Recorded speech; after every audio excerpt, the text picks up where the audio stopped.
Intel Sports will remain Liberia's premier and exclusive sports television, live on SATCON Channel 8.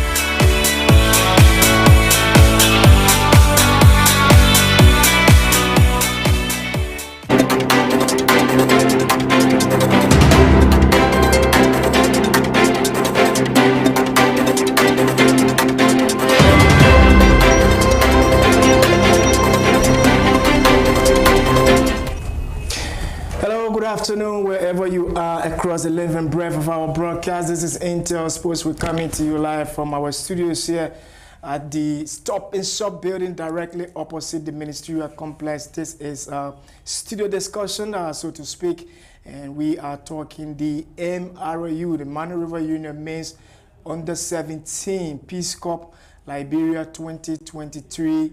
Yesterday it began at the Tusa.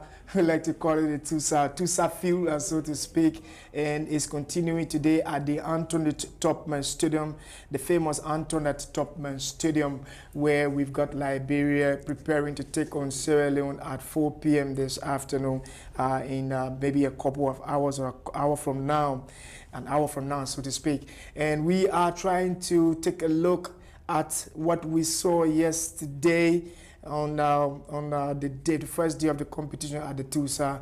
I've got with me a football analyst, a writer, and of course he is one of our finest around here at Inter and in Liberia too. Chris Walker is my studio panelist. He's going to be here with me. We will be talking. We always like to talk. And Chris, welcome. My pleasure again to do this with you. It's a pleasure being back home on this discussion about our future of Liberia football. And I think it's great to have this discussion on a very hot Thursday afternoon. Yeah. And we hope to see the best coming out of our national team, our youth national team, the Under-17. You know, the last time the news was by where they got eliminated due to some some MRI test. But we're going to rumble into that. I don't want you to let the cat out of the bag too early. But it's good. Yesterday we saw them play. I think it's good, and we have to analyze going into today's fixture and future matches in this competition. But overall, it's a good thing to come out. There are people who went on the field yesterday, did not see what we as journalists will see from our clear eyes. Okay. So it's better we analyze these games and come out with the best for the coaches and Liberian in general. Excellent point. That's a way to welcome Chris and to welcome you also on the other side of our broadcast. And again, we're getting ready to rumble into it. We saw yesterday the Under-17 version of the competition, the Mano River Union Peace Cup. The Mano River Union Peace Cup is for countries from the Mano River Basin. It's Liberia, it's Sierra Leone, and Guinea. So around this time, it's necessary to host a tournament that will bring the three countries together to kind of foster the peace that we enjoy, the friendship that we enjoy around here. So I think it's on the basis of that this Under-17 version was organized. Unfortunately, Sierra Leone Guinea at the 11th hour did not turn out for the competition. They bow out of the competition. It had to be Liberia and Sierra Leone who accepted the invite, pulled over to Liberia. They had to travel across the border to come. It's a long distance, but again, it's worth it. Congratulations to our brothers from Sierra Leone, and thanks to all who made it possible to have them coming.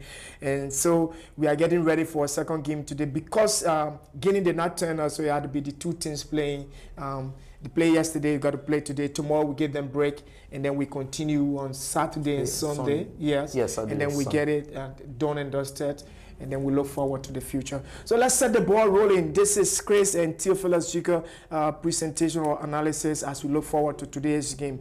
So moving to the game itself. Yesterday at the Tusa, we saw Liberia Under-17, a process that Coach Ansu Keita started, as we've been talking, a process that most Liberians wanted Keita to continue. he's not there. He's left that process. He's gone to the national team, and there has been hula baloo. But let's come to what he began, the reason for which we brought him into Liberian football from Canada. We saw a fantastic team. Keita started building and building, unearthed a fantastic generation of footballers. And yesterday, we seen them play before, and yesterday was one of those days. But when you look at the team, now Coach Rashidi is in charge. There is no Coach Ansel Keita, who is now at the highest level. But Chris, yesterday, when you take a look at the team, did you see the continuation of the process from a broader perspective or from an analytical perspective? Did we see a Ansel continued from downward coming to this stage, or did we see a continuation or continuity of what Ansel Keita began? Okay, so my thing is, the first thing, Ansel Keita is being paid by the Liberia Football Association and the government of Liberia. So we don't have a major international encounter with our senior national team. He started this process, and going into this process, I think Ansel Keita should have been like a supervisor to Rashidi Williams.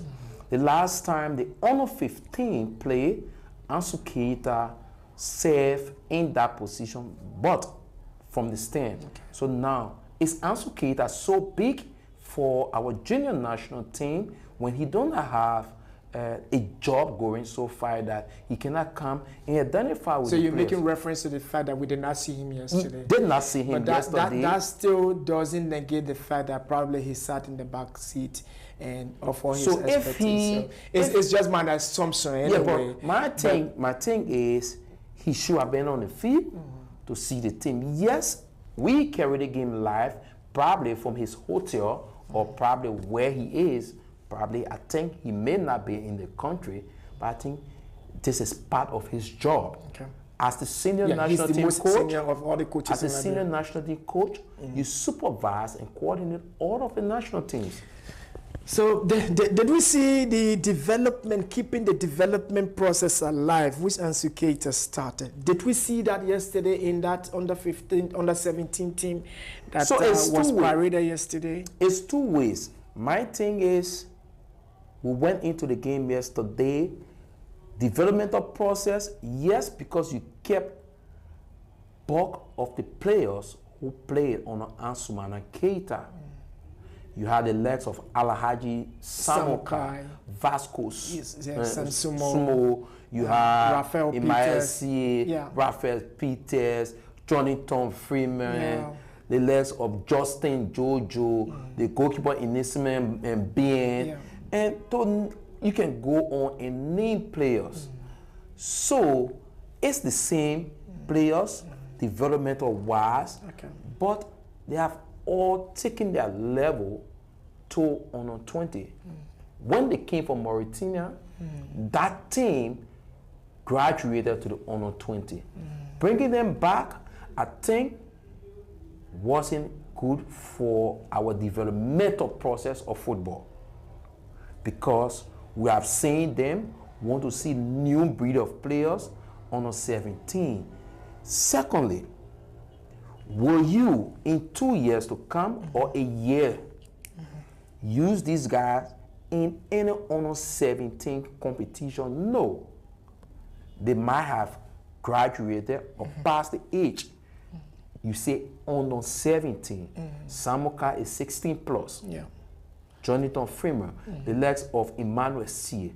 So we needed new kids on board. So I think what the technical staff went for on yesterday was all about result and not developmental process, because you saw the game at a certain point in time, they made substitution, few guys came in, and yes, you could see them trying to gel together. I think we should be looking at new breed of players, while the likes of Alhaji Samoka, Alhaji Samoka, Vasco Sumo, Emmanuel C.A., Emmanuel Foley, they are graduating gradually to under 20, because these are the guys who were turned over to Tafa Mane, and because there was no program in place for Tafa Mane to handle, he had to sit and collect a busman check, and finally he got on the next flight and left Liberia. Indeed, finally he got on the next flight and left Liberia. Coach Chris is saying we should have seen the new breed, but there are those who are going to argue also that this breed had not been very much tested. The fact that we agree that they must have reached the age ceiling, or we should be graduating them to the under 20. There is also the other fact that we must test them in the competition stage. I like the point you struck that yesterday. In your mind, when we were talking off air, you said yesterday they went for competition. Did they not? They went for the result yesterday and not development. Because what did you say so, Chris? Because we wanted to win. Because the fact is, and I think in my mind, that if you look at Liberia in the last 4 or 5 games we have played home, both club and country, female, male, we haven't won. It came at home. So any mistake with all of the protests taking place, Ansumana Keita should leave, Mustafa Raji should step down because the results are not coming. So I think in the mind of the LFA and the coaching staff, we needed to feed a very strong side. We need not to test the water in this competition. Knowing very well we are playing home, so this first game, we need to put all hands on deck. Whether you reach the age, whether you in the next 2 years, you will not be, or in a year, you will not be part of our setup to go for a competition. Let's bring the guys who are in that age range for now, who are just under 17, and get the result, put smiles on the faces of Liberians, then we can continue the competition. You think that was the mentality of the coaches? I think that was the mentality.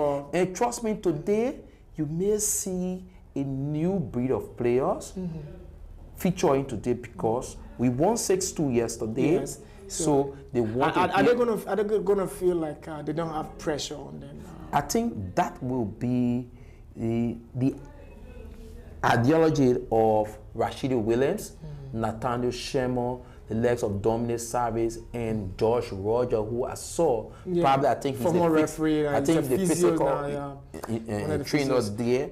I think that's why. Would that be a justified decision to say, well, we won yesterday, and because it was match day, when we needed to feel a strong team to make a case for Liberia, which we did yesterday, now we can feature a much youthful team, or a not that just it's a youthful team, you can say, but a different version, a different version of the under 17. And if they do that, would that be a justified reason? I don't think it would be a justified reason. Since you went into this competition at home, that you want to go out and play and win, continue to win. Like you make substitution yesterday, bringing in the legs of Prince Mator, the legs of Gerald Holmes.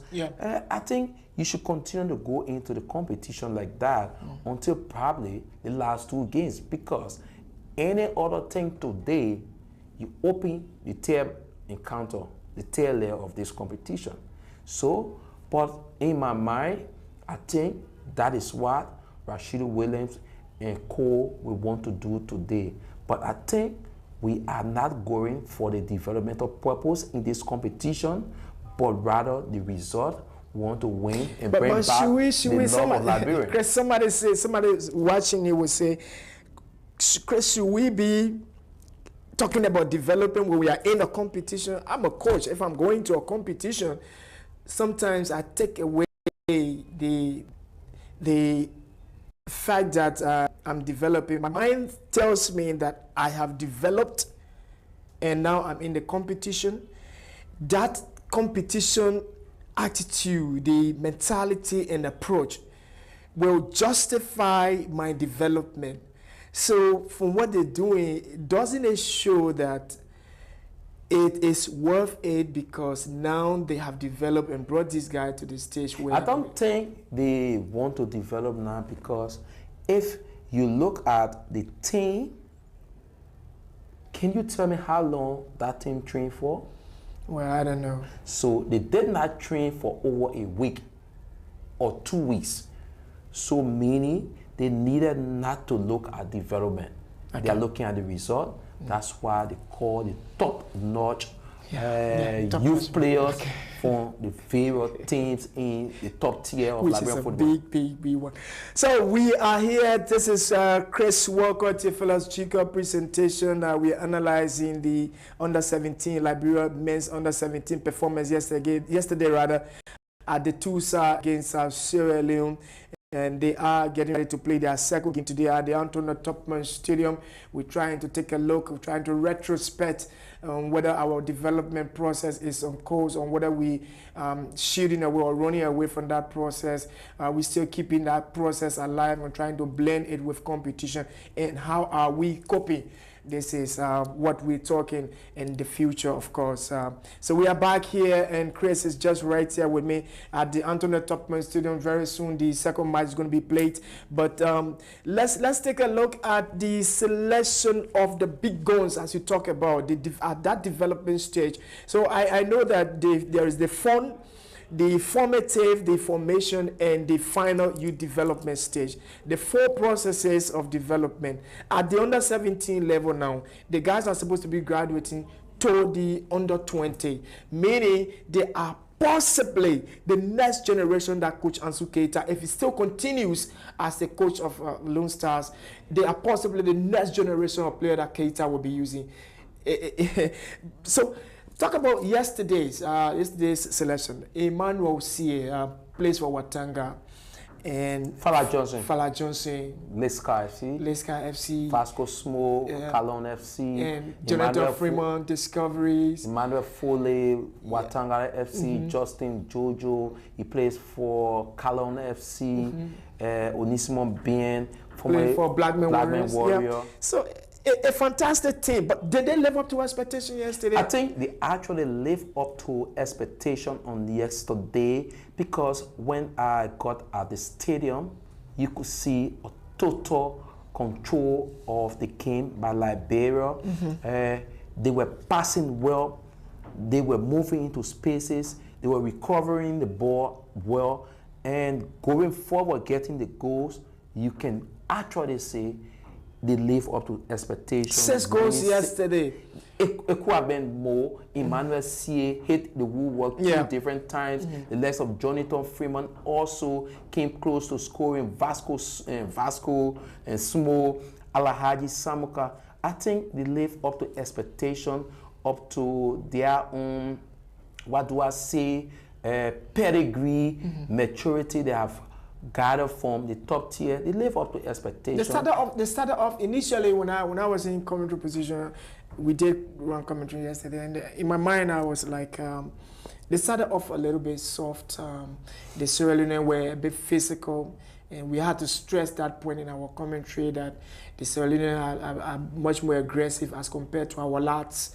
They weren't that much aggressive. What they did was touch the ball. They just wanted to do 1, 2, 3 touches and then move into attack. But then you talk about they did not train that much, and I think it just brought me back to what we started. So they had to warm themselves up in that game, into the game, and later on before they started scoring the goals. So should they have started straight from the right goal from the beginning, straight forward, explosive, or was it necessary to have taken that time to warm themselves? I think it was necessary. They took them time to warm themselves up, look at the Sierra Leone, because like an article I did, I said the Sierra Leone started the game very positive, but after the first 10 minutes, the Liberian side took over the game in all departments of the field, from midfield to defense to attack.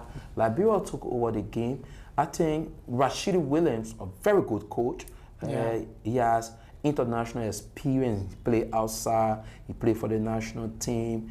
With his time at LPRC as deputy coach, serving in that capacity, he served on Ansumana Keita as deputy coach. I think he wanted his team to observe their opponent before exploring, and that's what they did to see, because you as a coach, 2 things. you go into a match. I'm not a coach. I play football, good.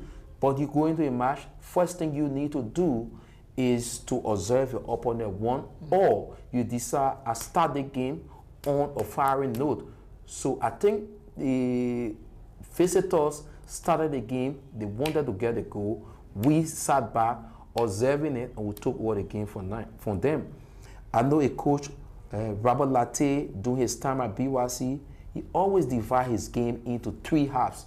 15, 15, 15. Yeah, first quarter, the first 15 quarter. minutes, yeah. At times he observed, or the first 15 minutes he attack and get his goal. Second 15 minutes, it's time to play the ball around, the tail, and you get your goal. So I think Rashidi was doing the same, try to steady his opponent. A quarterly game. Yeah. To another. And I think in the end, he got the result. He got the needed result. While Liberians have been yearning for all the time. And I think today you have a more huge crowd turning out today at the famous Antoinette Tottenham Stadium, the examination hall of Liberian football. Is the under-17 team gradually getting Liberians used to winning games, and how is this going to resonate well, and how is this going to transcend or transfer to the senior national team?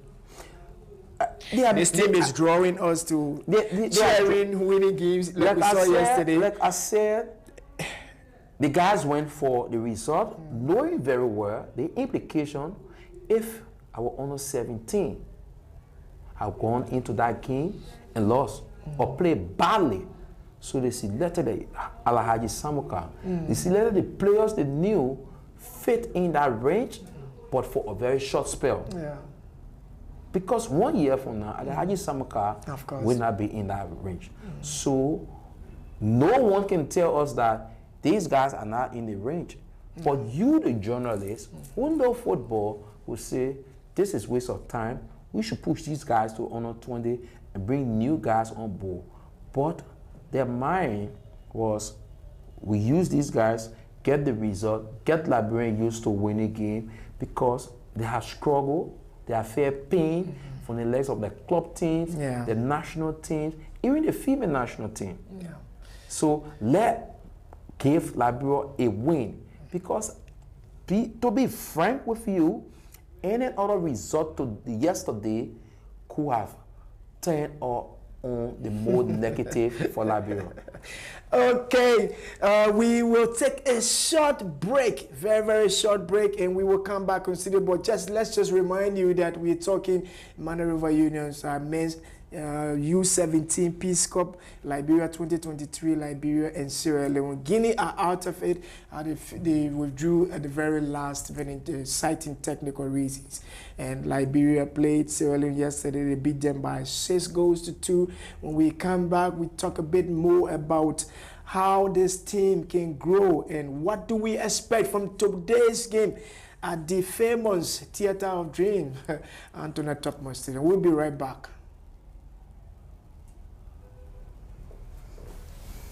So the arrival of the two teams is imminent. So as we get the sound or the anthem of the Liberia Football Association, which is hosting. This is like Gardnerville, to be specific. And the match officials for this competition are Hassan Conan is in the middle of the park. Ifran Grant assist. And of course, Sekou is the assistant referee number 2.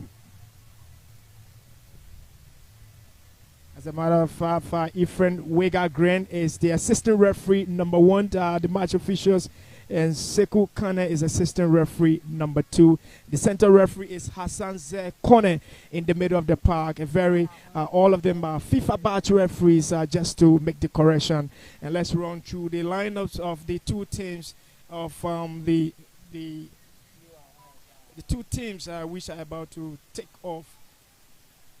And now we also have in the stand the new technical director of Liberia Football Association, Mr. Doko Wise, who is, we understand, is leading the team of delegates.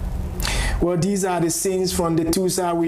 The producers, as you can see on our screen there, we will be taking some highlights from yesterday's game. Let's talk about how did the players, the technical setup. Yesterday they set up in a 4-3-3 format. The players, from the look of the game, you see how well they moved yesterday. Chris, this is one thing that I want us to talk about. There is something we call, I said it started off slow, right? But when we take a look at the game, you see some of the way they were moving. Initially, in my thoughts, the passes, weren't clicking from the initial stages. Was there some nervousness? We're going to be seeing in the video, but you see that as the game played, the connection of the passes, I don't know, because probably you will see the Sierra Leoneans were smart as well. They are a youthful team and they were reading in the Liberians game. But did we see some nervousness in that game initially? For me, that's what I think I saw, until later on they weren't clicking with their passes. They were soft and they looked nervous until the crowd started urging them on. So my thing is, I think the legs of Alhaji Samuka and Kenneth Cole, it was the first time playing together. Kenneth Cole and Alhaji Samuka was the first time playing together, and I think it gave the team that problem for them to click together before going forward. So who should stay in deep, who should go forward? Kenneth is that box-to-box midfielder, a very young player who I love, with that lion heart. He goes out and gives his best in every game. But playing, did we see him a bit soft yesterday? Can we have some highlights of that game? Because I know we will see some of them along the way in the highlights as we talk about it. I just thinking whether our producers can give us some of the highlights, and you see how they try to work their passes forward. They try to connect their passes, and at a point in time, the passes weren't clicking. And you could sense they were they looked as if they were under pressure. Was it because they're playing home? I don't think because they play home. The thing is, we should give credit to the youth teams we have in this country. So they learn a lot from the youth teams, but now many of them have graduated. They are playing for the big guns in Liberia. So the way a Cooper Sana will train Emmanuel C.A. is not how Sekou Monroe train him at Real Moja. Which is a key point. But then when you come back to the national team, to the junior national team, it takes a time. It's a blend of players from different clubs. So, and then you come to Coach Rashina, who wants to play. They were nervous from the start. They were trying to get used to each other after a length of time away from each other, which I think should not be. Though the government of Liberia has said they don't have money. Matches. They don't have money to support youth programs. They can only support our senior national team. But I think the LFA, in their own wisdom, should see reason to keep these guys together at least a week or two every month. They train together, because what we saw from the start of the game, if we had an opponent very smart, like the Senegalese, the Malian, even Guinea national team, who have been picked back from the start of the game. You've struck the nail on the head, and I did see the Sierra Leoneans when they came forward. On several occasions, the Sierra Leoneans came forward. What they did not do was to finish clinically as Liberia did. Now, in that sort of situation, you would say maybe Liberia need to sort themselves, or because the Sierra Leone created chances. What the Sierra Leone did, for every time they dispossessed Liberia, the 1-2-3 passes they hit and they in the box, but to finish was another thing. So what do we need to do technically and tactically? You talk about time, right? Time, of course, we did not have much time, but again, it stresses the need for more friendly matches. So moving forward, Chris, I don't know whether our producers are giving us some highlight from the game yesterday.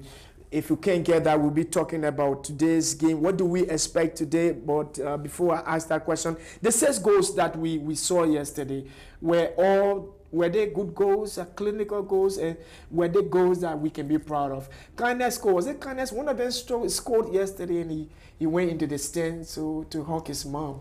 It was Kindness. Yeah, it was Kindness. So I think that was the striking moment of the entire. And he held that Liberian male feet on his arm, on his shoulder for the rest of the game, and I think he got rewarded for that goal he scored. I think, like you said, the goals Liberia scored, I think they were all good goals, with the exception of what I would say Fala Johnson goal, which were very cheap, which I think... You think it was cheap? He scored the first post? Because the first thing the pass from Kindness scored beat the entire Leone Star defense, which made it a good game for Liberia. It just shows that our lads were thinking. So my thing is, those passes. It was very cheap because the goalkeeper allowed it. If that was a very good goalkeeper who closed his first, would not have conceded first goal. So that's why I am saying that you, as a coach, who will you blame if the goalkeeper allowed his to concede a goal at that point? The Sierra Leoneans will be blaming their goalkeeper for poor goalkeeping. The Liberians will be applauding Fala Johnson for squeezing the ball first. But the thing is, for Emmanuel C, it would have been much better. The judgment, it would have been a good judgment. So Emmanuel C is a type. Imagine if Fala had missed that goal. Because he already had a very bad game from the start. Yeah, initially he had a very bad game from the start. I think he got vindicated by the goal he scored.